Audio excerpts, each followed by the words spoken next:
Side റോളുകളും അതുപോലെ തന്നെ ചെറിയ സിനിമകളിലെ കോമഡി കൂട്ടക്കളി നായക വേഷങ്ങളൊക്കെ ചെയ്ത് നടന്നിരുന്ന ദിലീപിന് ഒരു വലിയൊരു ബ്രേക്ക് നൽകിയ ഒരു സിനിമയായിരുന്നു സല്ലാപം. അതുപോലെ തന്നെ ആ ഒരു വർഷം 96 എന്ന് പറയുന്ന ഒരു വർഷം നായകനായും സഹനടനായിട്ടൊക്കെ കുറച്ച് വലിയ സിനിമകളിലും വലിയ സംവിധായകരുടെ സിനിമകളിലൊക്കെ അഭിനയിച്ച് ഒന്ന് കരിയറിൽ കയറി വന്ന ദിലീപ് 97 എന്ന് പറയുന്ന ഒരു വർഷമായിരുന്നു ഇപ്പോൾ അത്യാവശ്യം കുറച്ച് സിനിമകളിൽ സോളോ ഹീറോ ആയിട്ട് അഭിനയിക്കാനും പ്രേക്ഷകരുടെയൊക്കെ മനസ്സിൽ സ്ഥാനം നേടിയെടുക്കാനൊക്കെ സാധിച്ചിരുന്നു. അപ്പോൾ 97 എന്ന് പറയുന്ന ആ ഒരു വർഷം ദിലീപ് അഭിനയിച്ച സിനിമകളെക്കുറിച്ചും അതിൻ്റെ കളക്ഷനെ കുറിച്ചൊക്കെയാണ് ഡിസ്കസ് ചെയ്യാൻ പോകുന്നത്. 96 ക്രിസ്മസ് സീസണിൽ അന്ന് ജയറാമിൻ്റെ കളിവീട് എന്ന് പറയുന്ന സിനിമയുണ്ടായിരുന്നു. മമ്മൂട്ടിയുടെ ഉദ്യാനപാലകൻ എന്ന സിനിമയുണ്ടായിരുന്നു. അതിനോടൊപ്പം തന്നെ ദിലീപിൻ്റെ ഈ പൊഴിയും കടന്ന്, കമൽ എന്ന തൻ്റെ ഗുരുനാഥൻ്റെ സിനിമയിൽ നായകനായിട്ട് അഭിനയിക്കുന്നു. മഞ്ജു വാര്യർ ഹിറ്റ് നായിക ദിലീപിൻ്റെ മുമ്പ് സല്ലാപത്തിൽ അഭിനയിച്ച് മഞ്ജു വാര്യരായിട്ട് അഭിനയിക്കുന്നു. ആ ക്രിസ്മസ് സീസണിലെ ഒരു വിന്നർ ഈ പൊഴിയും കടന്ന് തന്നെയായിരുന്നു. അതിനുശേഷം 97 എന്ന് പറഞ്ഞ വർഷം ദിലീപിന് കുറേ കൈനിറ സിനിമകൾ കിട്ടിയിരുന്നു. അതിലൊരു സിനിമയായിരുന്നു മന്ത്രമോതിരം. മന്ത്രമോതിരം എന്നുള്ള സിനിമ ഇന്നത്തെ ജനറേഷന് പെട്ടെന്ന് സിനിമയുടെ പേര് പറഞ്ഞാൽ കിട്ടില്ല. പക്ഷെ അതിലെ ചില സീനുകൾ, പ്രത്യേകിച്ച് അതിൽ വിസിൽ വിഴുങ്ങുന്ന ദിലീപിൻ്റെയും കലാഭൻ മണിയുടെയൊക്കെ തൊണ്ടയിൽ വിസിൽ കൊടുങ്ങുന്ന ഒരു സീന്. അതുപോലെ തന്നെ ഈ അടുത്ത് ഞാനൊരു ഒരു സീൻ കണ്ടിരുന്നു. മാമുക്കോയ അതിൽ ഒരു നാടകം ചെയ്യുമ്പോൾ അതിലൊരു നമ്പൂതിരി വേഷമോ ഒരു രാജാവിൻ്റെ വേഷമോ അതോ മുനിയായിട്ടോ അങ്ങനെ എന്തോ ഞാൻ മറന്നുപോയി എക്സാക്ട്ലി. എന്നിട്ട് മുസ്ലിം ഭാഷ സംസാരിക്കണം. മാമുക്കോയുടെ ആ ഒരു ശൈലിയൊക്കെ നമുക്കറിയാം. അപ്പൊ ആ ഒരു സീൻ, അതുപോലെ തന്നെ കലാഭവൻ മണി കള്ളൂടി നിർത്താനായിട്ട് ധ്യാന കേന്ദ്രത്തിലോ അവിടെ കൊണ്ട് അമ്മയെ ഫിലോമിന നിർത്തുന്നതും, അവിടെ വെച്ച് പള്ളിയിലച്ഛനായ ഒടിലുണ്ണി കൃഷ്ണൻ ചില ഡയലോഗ് പറയുമ്പോൾ തിരിച്ചൊരു തഗ് ഡയലോഗ് അടിക്കുന്നൊക്കെ. അപ്പൊ ആ സിനിമയൊക്കെ ഈ പറയുന്ന മന്ത്രമോതിരം എന്ന് പറയുന്ന സിനിമയായിരുന്നു. ശശി ശങ്കർ എന്ന് പറയുന്ന സംവിധായകൻ ദിലീപിനെ വെച്ച് ആ ഒരു കാലഘട്ടത്തിൽ ചെയ്ത സിനിമയാണ്. പിന്നീട് ആ ശശിശങ്കറാണ് ദിലീപിന്റെ കരിയറിലെ ഒരു മികച്ച 5 കഥാപാത്രങ്ങൾ എടുത്തു കഴിഞ്ഞാൽ അതിലൊരു കഥാപാത്രമായ കുഞ്ഞിക്കൂനൻ നൽകിയത്. ആ ശശിശങ്കറിന്റെ സിനിമയായിരുന്നു മന്ത്രമോതിരം. ബെന്നി പി നായരമ്പലായിരുന്നു അതിന്റെ സ്ക്രിപ്റ്റ് എഴുതിയിരുന്നത്. നല്ല രസമുള്ള സിനിമയായിരുന്നു. അത് തമാശ മാത്രമല്ല, നല്ല ഫാമിലി ഇമോഷൻസ് ഉള്ള സിനിമയായിരുന്നു. നെടുമുടി വേണു ദിലീപിന്റെ അച്ഛനായിട്ട് മന്ത്രിയായിട്ട് വേഷം, ഫ്രണ്ടായിട്ട് കലാഭൻ മണി, എൻ എഫ് വർഗീസ്, അങ്ങനെ ഒരുപാട് പേരുണ്ട് ആ ഒരു സിനിമയിൽ. അത് അത്യാവശ്യം നന്നായിട്ട് ഓടിയ ഒരു ഭയങ്കര ബ്ലോക്ക് ബസ്റ്റർ എന്നല്ല പറയണത്, പക്ഷെ തരക്കേടില്ലാതെ ചെറിയ ഒരു ബഡ്ജറ്റിലൊക്കെ ചെയ്ത സിനിമ എന്ന രീതിയിൽ ഓടിയ ഒരു സിനിമ തന്നെയായിരുന്നു. പിന്നെ ഒരു പ്രധാനപ്പെട്ട ഒരു സിനിമയായിരുന്നു ഉല്ലാസ പൂങ്കാറ്റ്. ഉല്ലാസ പൂങ്കാറ്റ് വിനയൻ എന്ന സംവിധായകൻ. വിനയൻ നമുക്കറിയാം, മുമ്പ് കല്യാണ സൗഗന്ധികം, ദിലീപിന് 96 കല്യാണ സൗഗന്ധികം എന്ന് പറയുന്ന ഒരു ഹിറ്റ് കൊടുത്ത സംവിധായകനാണ് വിനയൻ. മറ്റൊരു സിനിമ ദിലീപിന് വെച്ച് ചെയ്തു. ഉല്ലാസ പൂങ്കാറ്റും അത്യാവശ്യം തരക്കേടില്ലാത്ത ഓടിയ ഒരു സിനിമ, നല്ല രസമുണ്ട്. ദിലീപ്, മോഹിനി കാലഘട്ടത്തിൽ ഒരുപാട് സിനിമകൾ ദിലീപിന് നായികയുടെ അഭിനയിച്ചിട്ടുണ്ട്. പിന്നെ തിലകൻ നല്ലൊരു ഫൺ ക്യാരക്ടറാണ്. മണിയമ്പിള്ള രാജു, കലാഭവൻ മണി, ജയപല്ലാശ്ശേരിയുടെ സ്ക്രിപ്റ്റാണ്. നല്ല രസമുള്ള സിനിമയാണ്. എനിക്ക് എക്സാക്ട്ലി അത് ഏത് മാസമാണ് ഇറങ്ങി ഓർമ്മയില്ല. പക്ഷെ കഥാനായകൻ സിനിമ തിയേറ്ററിൽ ഓടിക്കൊണ്ടിരിക്കുന്ന സമയത്ത് ഈ പറയുന്ന ഉല്ലാസ പൂങ്കാറ്റും തിയേറ്ററിലുണ്ട്. കാരണം കഥാനായകൻ തൃശ്ശൂർ സ്വപ്ന തിയേറ്ററിലും ഉല്ലാസ പൂങ്കാറ്റ് രാഗം തിയേറ്ററിലുമായിരുന്നു. കഥാനായകൻ ഭയങ്കര ബ്ലോക്ക് ബസ്റ്റർ ആയിരുന്നു. ഉല്ലാസ പൂങ്കാറ്റും അന്ന് അത്യാവശ്യം ഓടിയ ഒരു സിനിമ തന്നെയായിരുന്നു. നല്ല രസമുള്ള കുറേ സീൻസ് ഉണ്ട്. ഇന്നും അതിലെ പല സീൻസൊക്കെ നമ്മൾ റിപ്പീറ്റ് കാണാറുണ്ട്. ഈ പറഞ്ഞ മന്ത്രമോതിരത്തിലും കലാഭവൻ മണിയുണ്ട്, ഉല്ലാസ പൂങ്കാറ്റിലും ദിലീപ് കലാഭവൻ മണിയാണ് ഒരുമിച്ചുള്ളത്. പിന്നെ ആ വിഷു സീസണിൽ ഇറങ്ങിയ ഹിറ്റായ ഒരു സിനിമയായിരുന്നു വർണ്ണപ്പൊയ്യിട്ട്.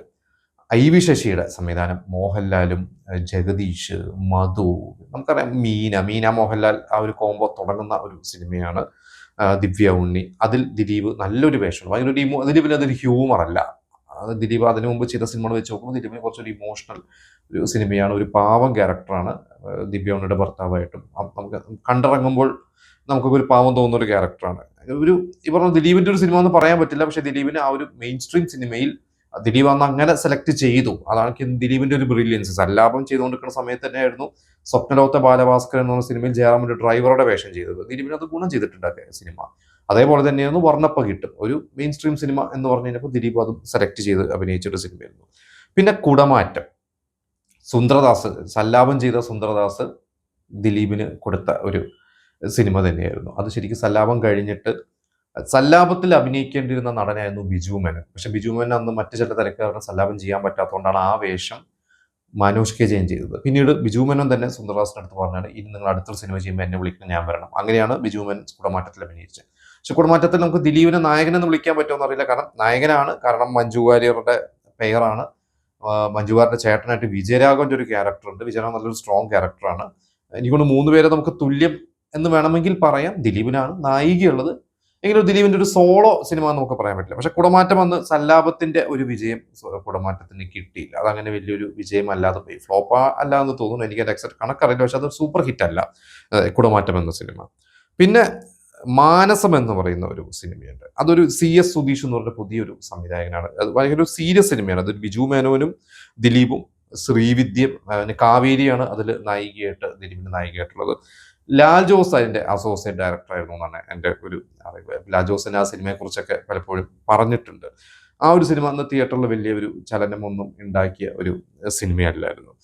പിന്നെ കല്യാണ പിറ്റേന്ന്, അത് മെയ് മാസമാണ്, 97 മെയ് മാസമാണ് തിയേറ്ററിലെത്തുന്നത്. അതന്ന് അത്യാവശ്യം ഓടിയൊരു സിനിമയായിരുന്നു കല്യാണ പിറ്റേന്ന്. കാരണം മുകേഷും ദിലീപും ഒരു ഈക്വൽ ഇമ്പോർട്ടൻസിലാണ്. മുകേഷൊക്കെ അന്ന് ദിലീപിനെക്കാട്ടും വളരെ സീനിയർ ആയിട്ടുള്ള ഒരു നായകനാണ്. അതായത് ഒരു ഈക്വൽ ഇമ്പോർട്ടൻസിൽ ദിലീപിനെ ഒരു വേഷം കെട്ടി ദിലീപ് പൂണ്ട് വിളയാടിയിട്ടുണ്ട്. ജഗതി ശ്രീകുമാർ, മച്ചാൻ വർഗീസ്, ചിലപ്പോൾ നിങ്ങളൊക്കെ സിനിമ കണ്ടിട്ടുണ്ടോ? അതിൽ ജഗതിയുടെ ബ്രോക്കർ ഗണപതി ചേട്ടൻ എന്ന് പറഞ്ഞ ഒരു കഥാപാത്രമൊക്കെ നല്ല രസമുള്ള ഒരു സിനിമ തന്നെയായിരുന്നു. ആ മെയ് സീസണിലാണ് ഇറങ്ങിയത്. അത്യാവശ്യം ഹിറ്റായ ഒരു സിനിമ തന്നെയായിരുന്നു. പിന്നെ കളിയൂഞ്ഞാല് 97 ഓണം സീസണിലാണ് ഇറങ്ങുന്നത്. അന്ന് ചന്ദ്രലേഖയോടൊപ്പമാണ് ആ ഒരു സിനിമ ഇറങ്ങുന്നത്. കുറേ സിനിമകൾ ഉണ്ടായിരുന്നു അന്ന് തിയേറ്ററിൽ. അതിനോടൊപ്പമാണ് കളിയൂഞ്ഞാൽ ഇറങ്ങിയത്. ചന്ദ്രലേഖ ഭയങ്കര ബ്ലോക്ക് ബസ്റ്ററായി. കളിയൂഞ്ഞാൽ അങ്ങനെ വൻ ഹിറ്റല്ല, പക്ഷെ ഹിറ്റ് സ്റ്റാറ്റസ് നേടിയ ഒരു സിനിമ തന്നെയായിരുന്നു. മമ്മൂട്ടിയുടെ അനീതി ശാലിനിയുടെ ഭർത്താവായിട്ട് നിങ്ങളെല്ലാവരും കണ്ടിട്ടുണ്ടോ സിനിമ? ഈ പറഞ്ഞ പോലെ കുറച്ചൊരു ഇമോഷണൽ സാധനമാണ്. ദിലീപിന് ഒരു ഹ്യൂമർ മാത്രമല്ല, ഭയങ്കര സീരിയസും ഇമോഷൻസും. ശരിക്കും ദിലീപിനൊക്കെ ആ ഒരു ടൈമിൽ ദിലീപിന് കിട്ടിയ ഒരു ഭാഗ്യം തന്നെയായിരുന്നു. മമ്മൂട്ടിയുടെ ഒപ്പം തന്നെ അങ്ങനത്തെ ഒരു ക്യാരക്ടർ കിട്ടുക എന്ന് പറയുന്നത്. ഇളയരാജയുടെ സോങ്സും നല്ല ഹിറ്റ് സോങ്സ് ആയിരുന്നു. അനിൽ ബാബു ഒന്ന് ഹിറ്റ് ഡയറക്ടറാണ്. നല്ല ഒരു സിനിമ തന്നെയായിരുന്നു. ദിലീപിന് ഒരു ഗുണം ചെയ്ത ഒരു സിനിമ തന്നെയായിരുന്നു കളിയൂഞ്ഞാല്. പിന്നെ നീ വരുവോളം എന്നുള്ള സിനിമ, ഈ പറഞ്ഞ സിബി മലയിലെ, അതിനു മുമ്പ് സിബി മലയിലെ സിനിമയിൽ ചെറിയൊരു വേഷമൊക്കെ ചെയ്തിട്ടുണ്ട്. സിന്ദൂരരേഖ എന്നുള്ള സിനിമയിലൊക്കെ ദിലീപ് ചെയ്തിട്ടുണ്ട്. ഇതിൽ ഒരു നായകനായിട്ട് ചെയ്യുന്നു. പ്രേം പ്രകാശാണ് ആ ഒരു സിനിമ ഡയറക്ട് ചെയ്തത്. ദിവ്യ ഉണ്ണി ദിലീപിന്റെ നായികയായിട്ട് വരുന്നു. ഒരു ഭയങ്കര സീരിയസ് ഒരു ഇമോഷണൽ സിനിമ തന്നെയായിരുന്നു.